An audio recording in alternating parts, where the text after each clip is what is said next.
आज हम एमकेएल समाचार के तरफ से शागंज में आए हुए हैं अपने अब्दुल रऊफ साहब के पास, जो समाजवादी पार्टी की तरफ से औरंगाबाद विभाग पदवीधर मतदार संघ निवडणूक 2020 के अंदर इलेक्शन लड़ रहे हैं। आइए इनसे जानते हैं और इनसे बात करते हैं।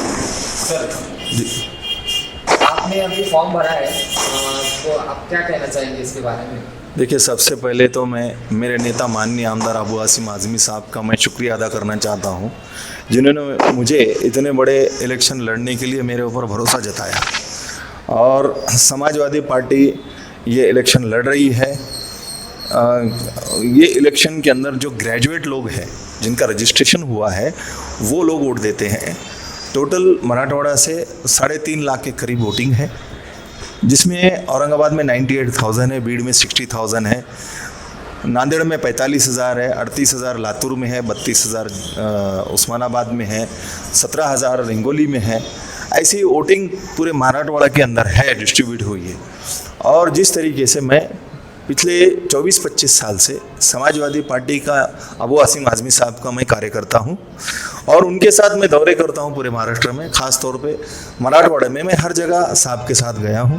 और मैंने पिछले 2014 में भी तैयारी किया था इस चुनाव की, लेकिन मुझे हाईकमान का आदेश नहीं आया था, इसलिए मैंने चुनाव में कॉन्टेस्ट नहीं किया था।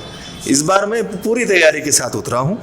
मैंने मेरे लेवल पर भी बहुत से रजिस्ट्रेशन मैंने किया हूँ ग्रेजुएट बच्चों के, जो औरंगाबाद, जालना, बीड़, लातूर और नांदेड़, परभनी, हिंगोली, उस्मानाबाद में भी मेरे काफ़ी अच्छे मैंने बच्चों के रजिस्ट्रेशन कराया।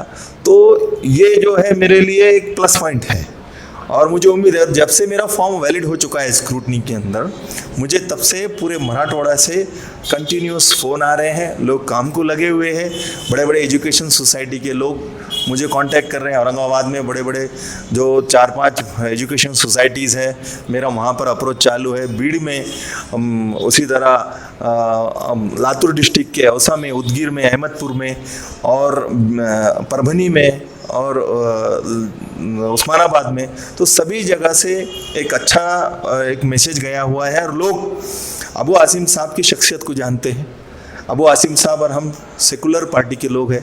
हमारे राष्ट्रीय नेता अखिलेश जी है, सेकुलर उनके विचारधारा है। हम सब एक समाजवादी विचारधारा के लोग हैं।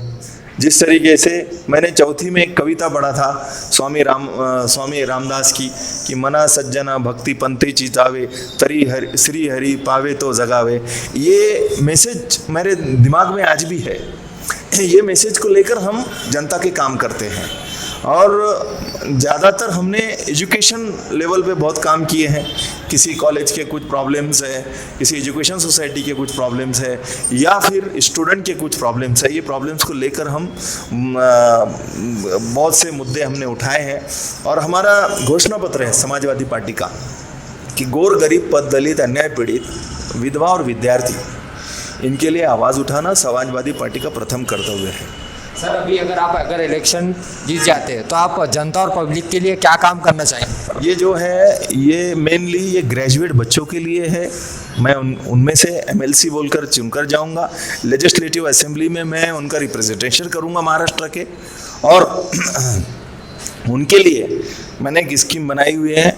अगर मैं चुनकर जाता हूँ, मेरे नेता माननीय आमदार अबू आसिम आज़मी साहब और हमारे दूसरे जो आमदार हैं माननीय शेख रईस साहब, हमारे 2 आमदार हैं आज असेंबली के अंदर, मैं उनके साथ महाराष्ट्र गवर्नमेंट को एक प्रपोजल दूंगा कि महाराष्ट्र में, ख़ास तौर पे मराठवाड़ा में, जो बच्चे ग्रेजुएट है और सुशिक्षित बेकार है, इनके लिए 30% लोन 10 लाख का इमीडिएट सैंक्शन किया जाए।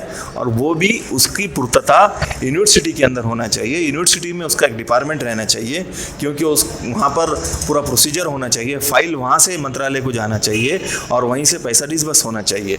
ये मेरी पूरी योजना रहेंगी। दूसरा, भारत रत्न डॉक्टर बाबा साहेब अम्बेडकर के नाम से मैं कन्या योजना चलाने के लिए मैं कोशिश करूँगा, जिसमें किसी भी समाज की बहन हो जो ग्रेजुएट है, उसको 10 लाख रुपए का लोन दिया जाए, 30% सब्सिडी वाला।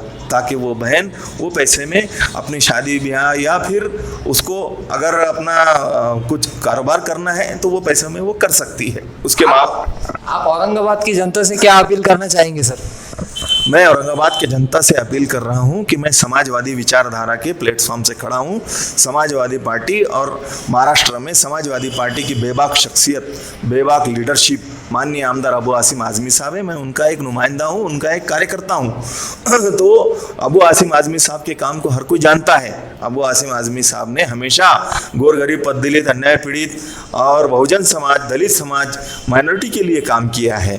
तो लोग उनके छवि को जानते हैं और मैं उनका कार्यकर्ता हूं। उनको देखते हुए, उनके कार्य को देखते हुए मैं गुजारिश करूंगा कि मुझे पहली पसंद का वोट दे, पहली पसंद का वोट देकर मुझे ज़्यादा से ज़्यादा वोटों से कामयाब करे। ये मेरा एक मैसेज है और मैंने हमेशा एक मैसेज दिया है कि देखो हम हिंदुस्तानी लोग हैं, हिंदुस्तान में सब धर्म के लोग रहते हैं, कोई हिंदू नहीं, कोई मुसलमान नहीं, हम सब हिंदुस्तानी हैं। यहाँ जात पात का कोई विषय होना नहीं चाहिए। यहाँ ये देखो कि ये जो कैंडिडेट है इसकी एबिलिटी क्या है, इसकी कैपेबिलिटी क्या है। आज पिछले 2 टर्म से जो कैंडिडेट चुन के आ रहे हैं वो बहुत बड़े आदमी हैं, बहुत उनको ऊपर वाले ने नवाजा हुआ है। मैं उनकी बात नहीं करूंगा, उनका स्टैंड अपनी जगह है, लेकिन मैं एक ज़मीनी हकीकत से जुड़ा हुआ आदमी हूं। मैं लोगों के प्रॉब्लम जानता हूं, खास तौर से एजुकेटेड बच्चों के प्रॉब्लम्स को मैंने बहुत नज़दीक से देखा हूं। हाँ, और दूसरी बात यह है, माइनॉरिटी के जो बच्चे हैं जो पूरे मराठवाड़ा से औरंगाबाद में एजुकेशन के लिए आते हैं, तो वो यहाँ पर रेंट से रूम लेकर रहते हैं, उनका रेंट जाता है, चाहे लड़की हो चाहे लड़के हो, जो भी हो। तो मैं उनके लिए वक्फ बोर्ड के यहाँ पर काफ़ी ज़मीनें हैं, तो महाराष्ट्र गवर्नमेंट से मैं रिक्वेस्ट करके वक्फ बोर्ड के ज़मीन के ऊपर माइनॉरिटी के बच्चे के लिए एक बहुत बड़ा हॉस्टल यहाँ पे ओपन करने के लिए मैं कोशिश करूँगा, सेपरेट लड़कियों के लिए, सेपरेट लड़कों के लिए, ताकि उनको यहाँ पर सुविधा मिल सके। और दूसरा, जैसा कि समाजवादी पार्टी की जब सरकार थी उत्तर प्रदेश के अंदर 2012 से लेकर 2017 में, इस बीच माननीय हमारे राष्ट्रीय अध्यक्ष अखिलेश जी ने 18 लाख लैपटॉप बांटे हैं। तो अगर मैं चुनकर जाता हूं महाराष्ट्र गवर्नमेंट में, तो मैं महाराष्ट्र गवर्नमेंट को उसी बिना पर जो मराठवाड़ा के बच्चे ग्रेजुएट रहेंगे उनको लैपटॉप देने की भी मैं पूरी कोशिश करूंगा। ये मेरा एक एम है कि गोर गरीब बच्चों को लैपटॉप देना चाहिए। जिस तरीके से मेरे राष्ट्रीय नेता माननीय अखिलेश जी का एम था, मेरे नेता अबू आसिम आज़मी साहब का जो एम है कि एजुकेटेड बच्चों को मोटिवेट करना चाहिए, उस बिना पर मैं भी वही स्कीम महाराष्ट्र गवर्नमेंट से करवाने की पूरी कोशिश करूंगा। आदिल साहब, आप 2 शब्द कहना चाहेंगे?